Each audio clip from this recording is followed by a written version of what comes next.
Our gathering music video today was Immigrant Eyes, written by Guy Clark and performed by our endearing Willie Nelson. Willie speaks of immigrants who were turn-of-the-century pilgrims, bound by a dream that they shared.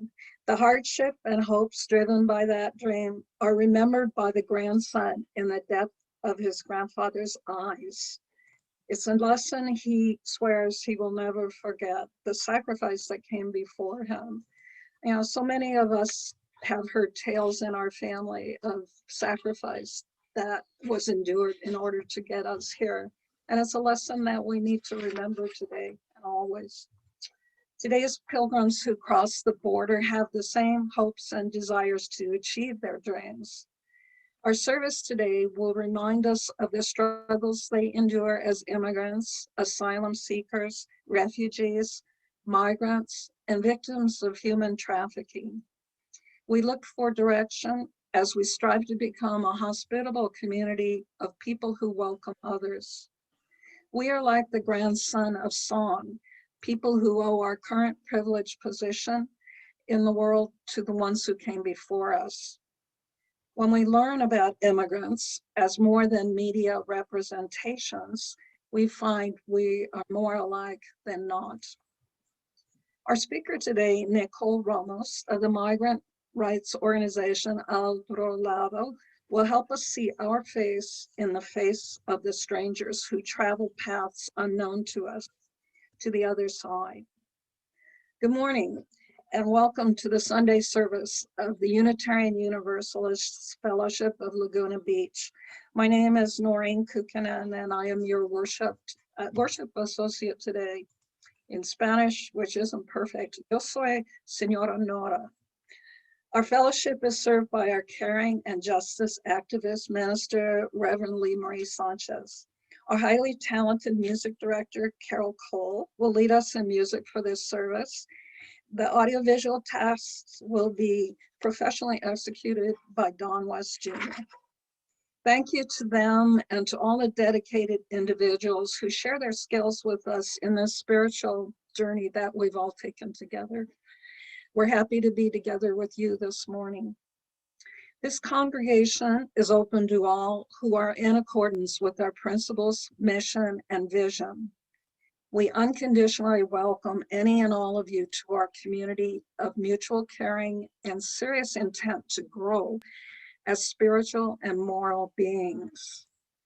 Today's service reflects all of the Unitarian Universalist principles.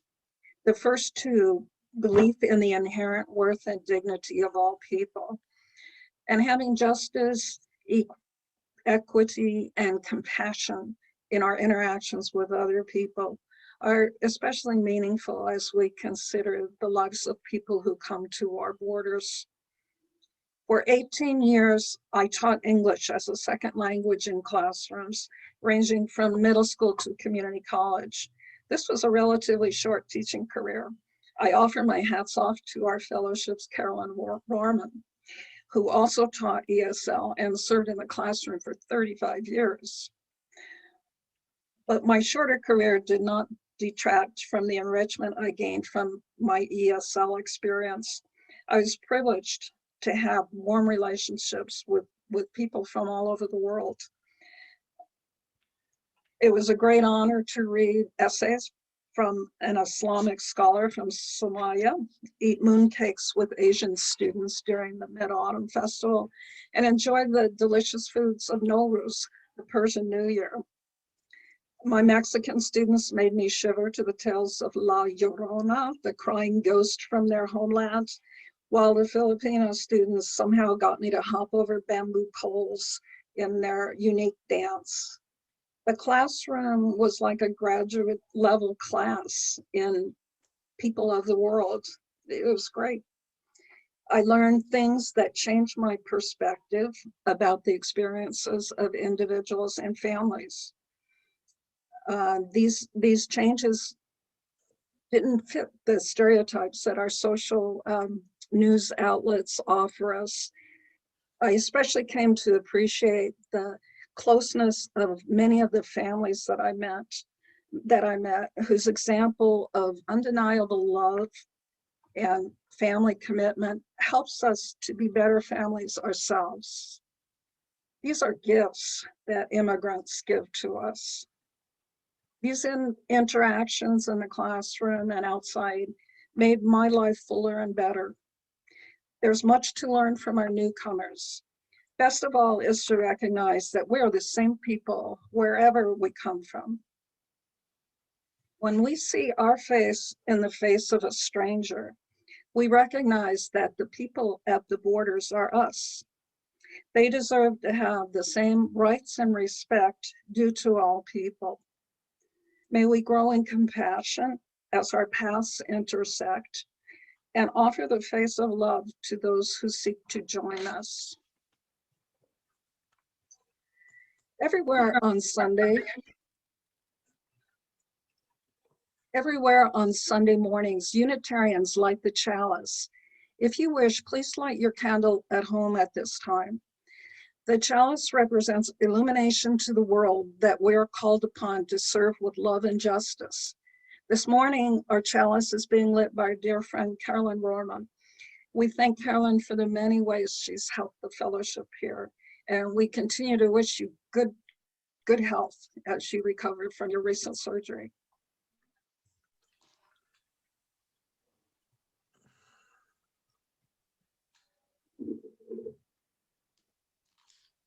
We light this chalice to find inner peace, love for one another, and faith in ourselves.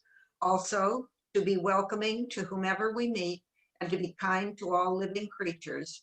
So gather around this light of hope as we share this time together. Oberlin UU Fellowship, Oberlin, Ohio.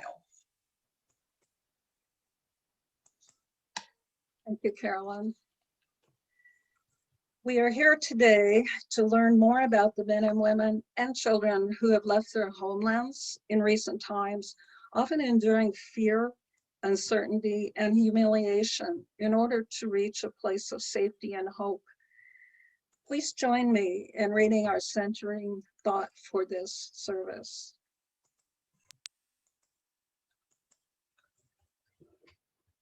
Give us hearts. Give us hearts. May we grow in love and compassion for the refugee family, seeking safety from violence, for the migrant worker, bringing food to our tables, for the asylum seekers, seeking justice for their families, for the unaccompanied child traveling in a dangerous world.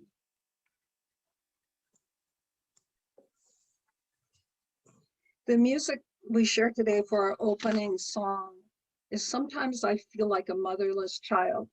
We'll be muted, but Pam will place the words in a chat message so we can sing along at home. Carol?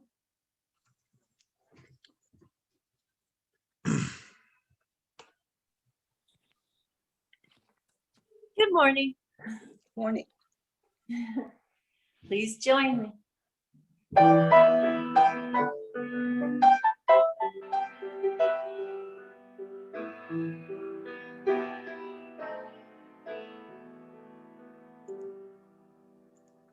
Sometimes I feel like a motherless child. Sometimes I feel like a motherless child. Sometimes I feel like a motherless child. Long way from home.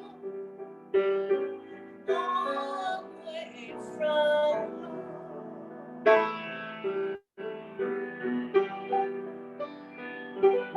Sometimes I feel like I have no friend. Sometimes I feel like I have no friend.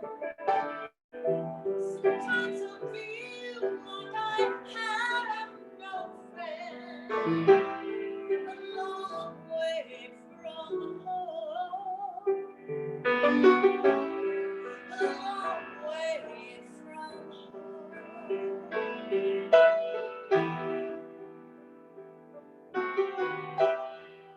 Sometimes I feel like I'm almost gone.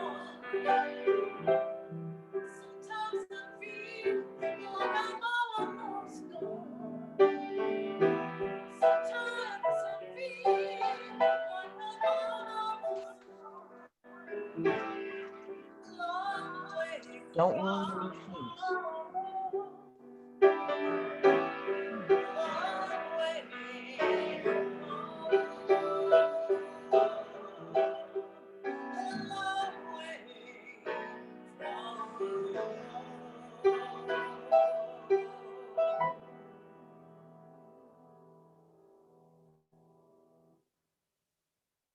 Thank you, Carol. We appreciate the beautiful music that you bring us every Sunday. Oh, thanks, Tony. We'll now take a moment to remind ourselves why we come together as a community. There's a short affirmation that we will all read. Please unmute yourselves so we can read that together. We may sound rough around the edges, but it's our way to connect and reaffirm what we believe as Unitarians. May we be reminded here Our Our highest highest aspiration aspiration and and inspired to bring our gifts of love and service to the altar of humanity. May we know once again that we are that not we are not isolated isolated beings, but connected in mystery and miracle to the universe universe, to this community, and to each other. The Bruno Beach meetings, they're starting right now.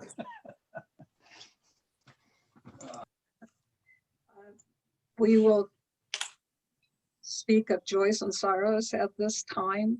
Ours is a welcoming community where we find connection, a spiritual community where we find meaning.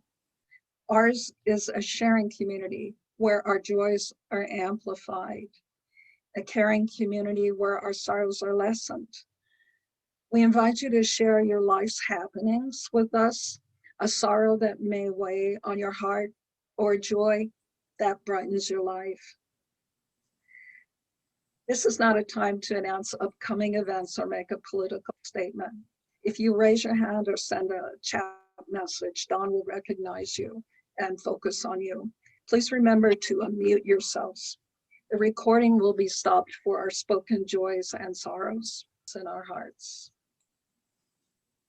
There are many ways to support the cause of social justice. We ask you to give financial support to our fellowship as one of those ways. Please refer to the slide that shows ways to donate.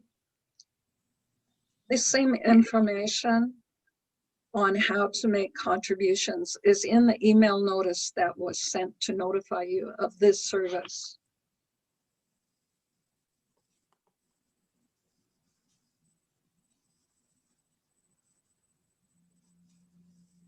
We commit together to ensure that the funds we gather collectively do greater good than what we can contribute by ourselves.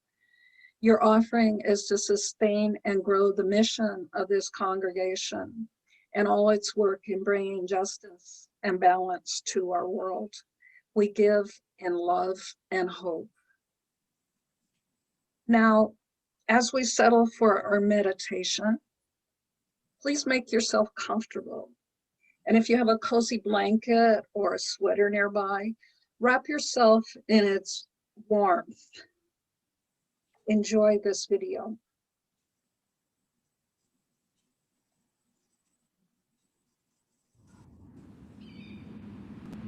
I have learned that the point of life's walk is not where or how far I move my feet, but how I am moved in my heart.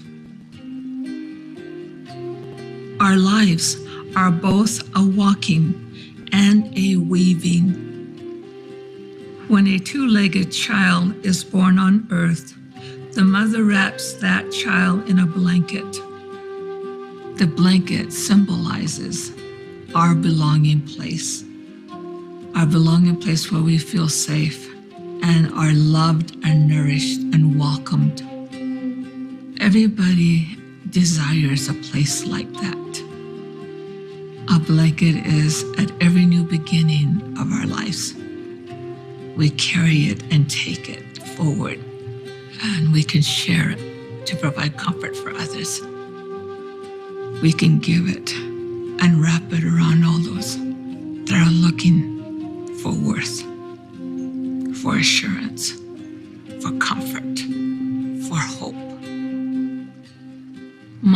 invitation to all that hear my voice is to look at the blankets in our lives and wrap them around others and give them a belonging place and honor their sacred and immeasurable worth and invite them to new beginnings, that their walking can always be forward, where they can gain happiness, joy, love, and hope.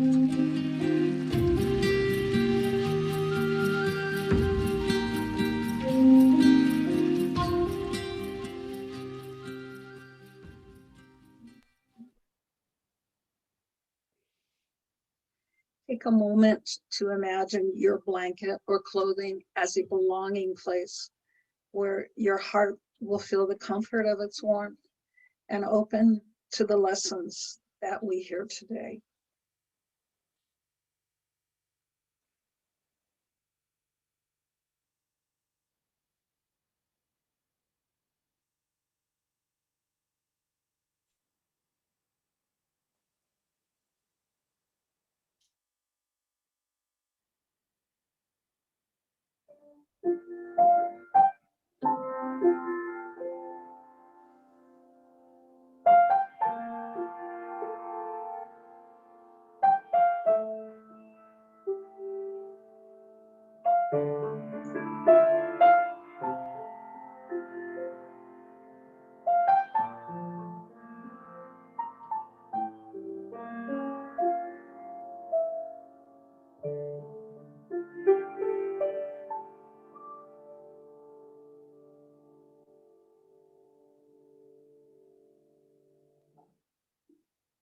Carol.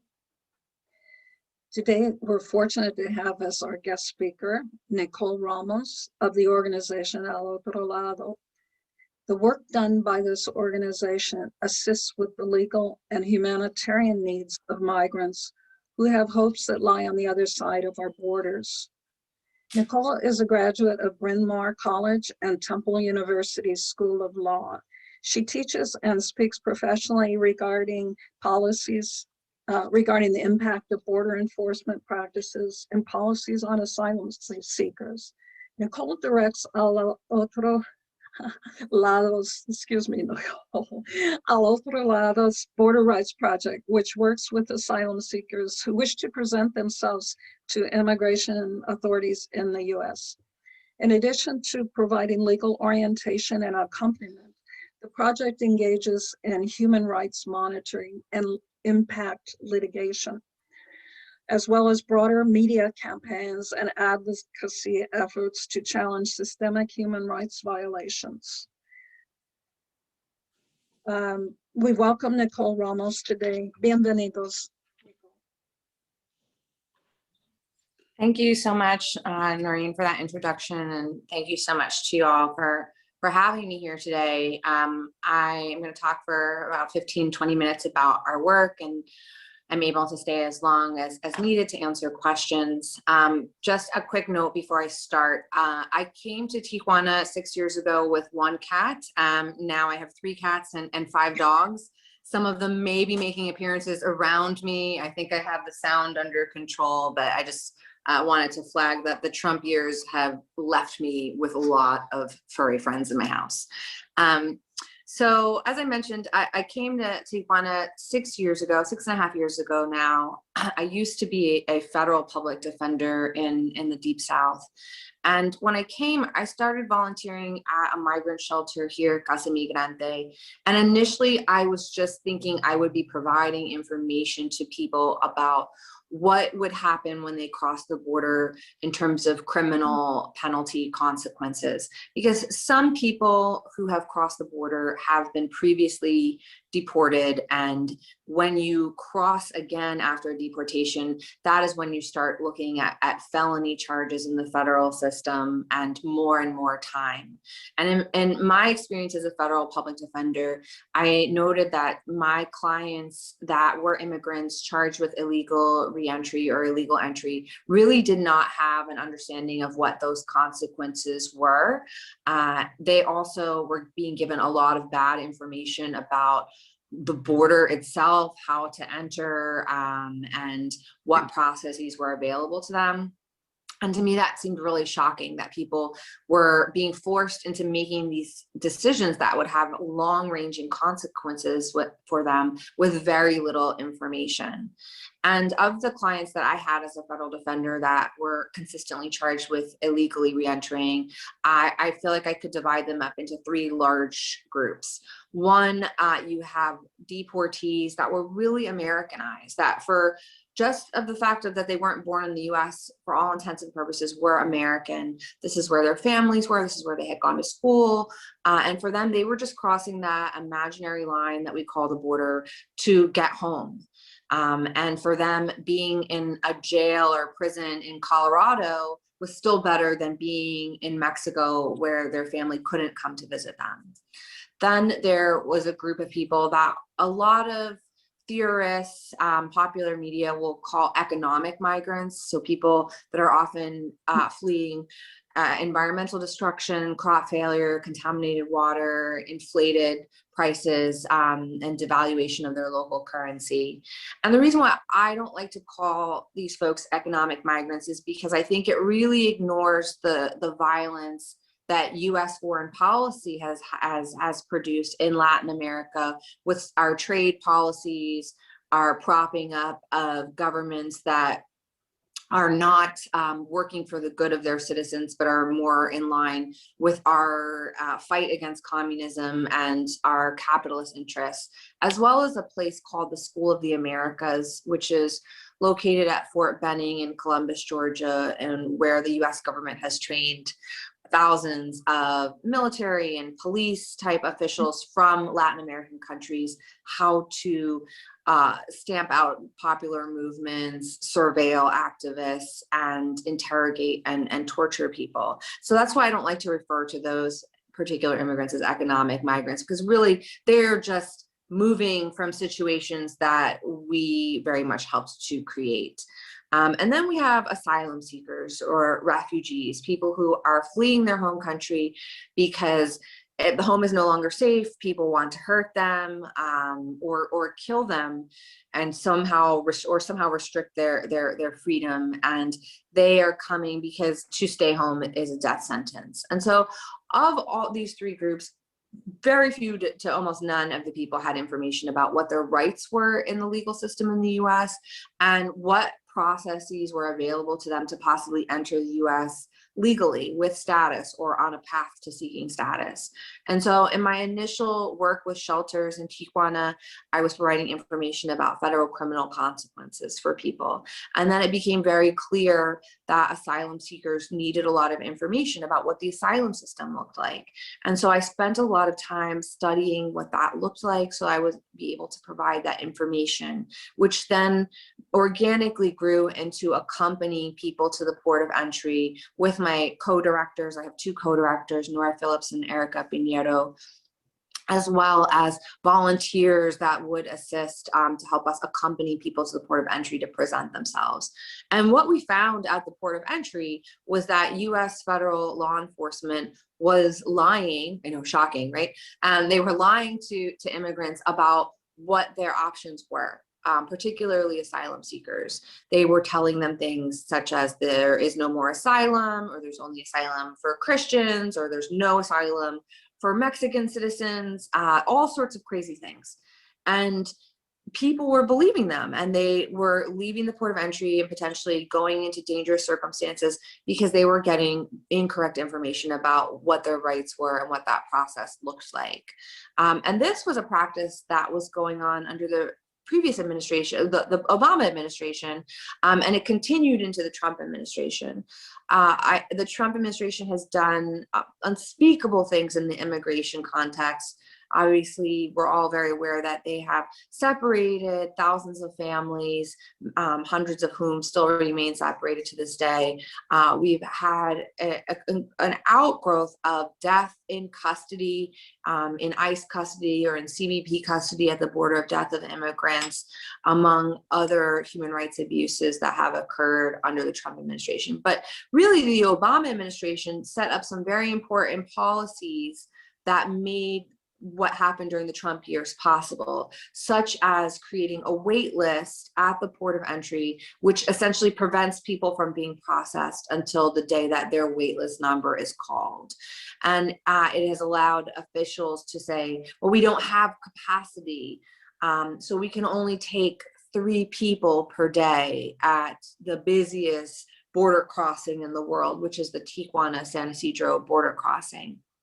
And essentially what the government has asked migrants to believe, and activists like myself to believe, and the general public to believe, is that the US government, which is one of the most powerful governments on earth, which is one of the most well-resourced governments on earth, which can, they can find Saddam Hussein in a hole in the desert in order to go to war, but we can't figure out how to process several hundred refugees across the border, and particularly at our most busiest border crossing along the southern border and in the entire world. And if you believe that, there's several bridges in Tijuana that I have for sale for you. So let's talk after the service. But when Trump became elected, it became very clear that this problem was going to get worse. Otro Lado, before that, was a volunteer-led effort. And myself and my co-directors, we all decided that we were really going to invest in this fight. And so with no money and no jobs and no budget, we decided we were going to sue the US government. We got up one day and we said, we're going to sue the government. We don't have any money. We don't even have an office, but this is what we're going to do. And the reason why we thought that was so important is because we believe our clients, we believe their stories, we believe their voices are powerful, and we believe that stories are not just stories, but they're also data points. And data is how you get federal courts to notice you, when you can show through numbers the impact of the problem and where we could be headed if it is not stopped. And so we took our data, we took our stories to organizations that had litigation outfits and law firms, big law firms that had the capacity to take this on. We could give them the people, we could give them the facts, we could tell them how it all worked on the ground, but we did not have the funds or the people to bring this into federal court. So we filed our first lawsuit in July of 2017, which is about this wait list at the port of entry.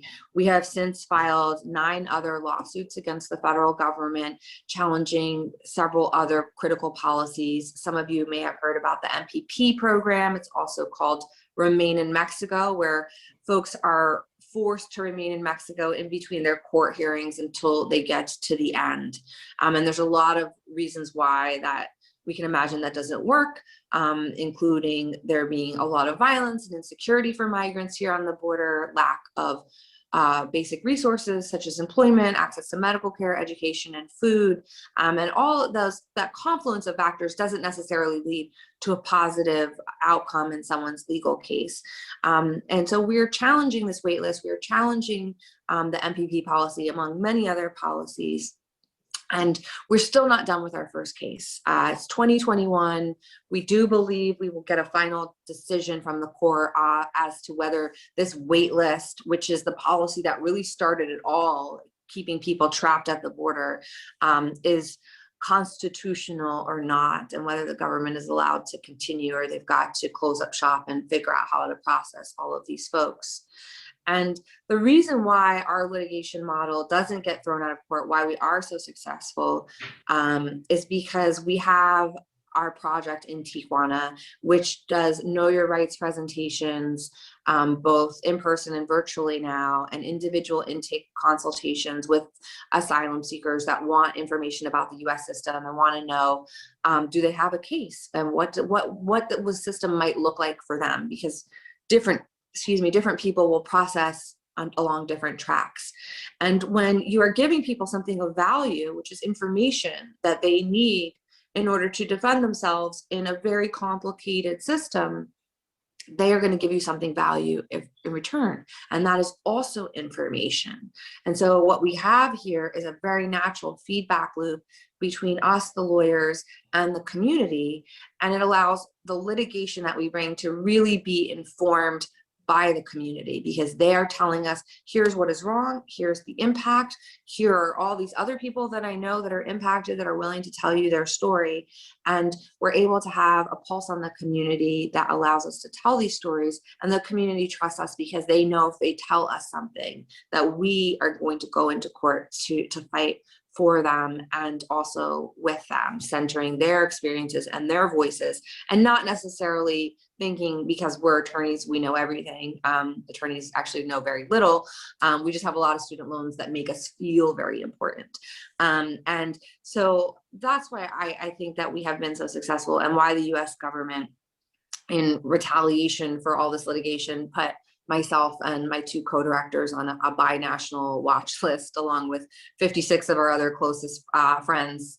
And because when you take the will of the people, when you take their concerns and you place them in the arena in which the oppressor knows how to oppress, which is the legal arena, you're really changing the balance of power there. And you're making the voices of people that don't really get to have a platform, have that platform in one of the most powerful arenas on earth, which is the US federal court system. There's a lot of ways for people to get involved. I know people are watching the news, as they have been for the last several years, and there's a lot of heartbreak amongst Americans, amongst the world, and frustration and concern, and they don't really know what to do with all of these feelings, aside from donating money. And some people don't, have those funds to donate, and some people also want to do more than just donate. We, as I mentioned, started as a volunteer run and led powered organization, and we still work a lot with volunteers. We right now are in a pandemic moment, as all of you are, and so most of our volunteer work is remote. And we have different options available for people depending on their level of engagement with technology, right? Some people feel super comfortable with technology. Some people, the technology for them is the phone. But we think that there are all different kinds of ways for people that are not lawyers to walk with immigrants in this movement, and to build solidarity, and to really do stuff that's not busy work, that's actually really helpful. So I'm happy to answer questions for folks about what that would look like for people. And certainly I can share with you all the link where you can sign up if you're interested in supporting some of these efforts at the border from your house. Thank you so much for your time, and I'll just break here and stay around for questions. Thank you so much, Nicole. You have a lot on your plate. We all recognize that, and we appreciate and congratulate you for the comfort that you bring to people. I think the confusion and so on of meeting the oppressor, as you say, at the border with misinformation is an incredibly daunting experience. And I know your organization helps them find what they need. It helps them create, like our video, a belonging place of their own, hopefully. If you wish to contribute financially to Otro Lado, the information to do that is included with the message today that indicated the Zoom link for our service today. So you have it in your emails. Nicole, as she said, has agreed to stay afterwards to answer some questions. So I think there are things we'd like to learn more about. So please stay for the virtual cafe. At this time, we're going to listen to Carol as she plays Love Will Guide Us, our closing hymn, number 131.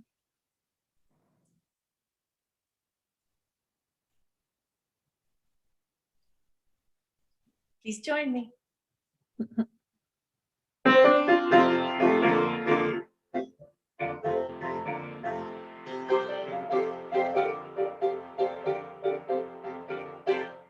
Love will guide us, peace is joy at us.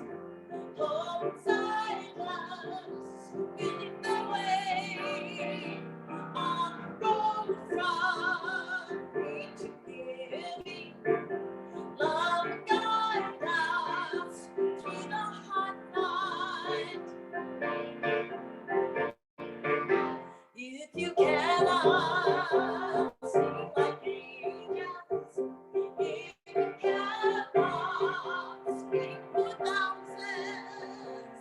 Keep me from, keep me feeling. You can change the world with your love. Love us, peace is just. Homes are lost, winning the way. On the road from each living, love guides us through the hard night.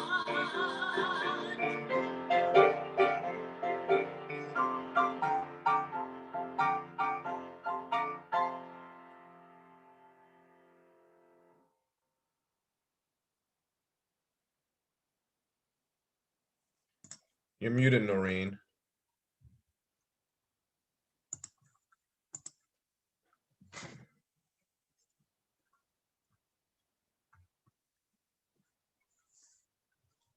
You're still muted, Noreen.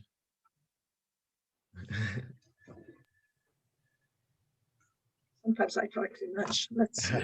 There you go. Okay. Thank you, Carol. Now you can hear me. We always enjoy your music. It uplifts us, and we appreciate that. It's time now for us to extinguish our chalices. We do that knowing that the light of our chalice illuminates the compassion in our hearts for the pilgrims at our borders.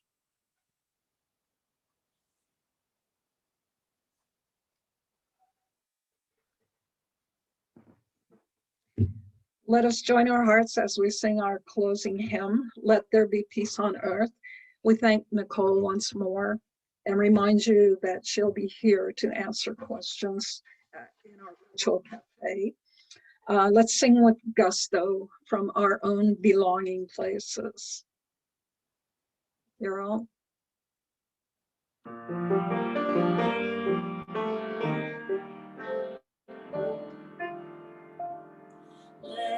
Let there be peace on earth, and let it begin with me.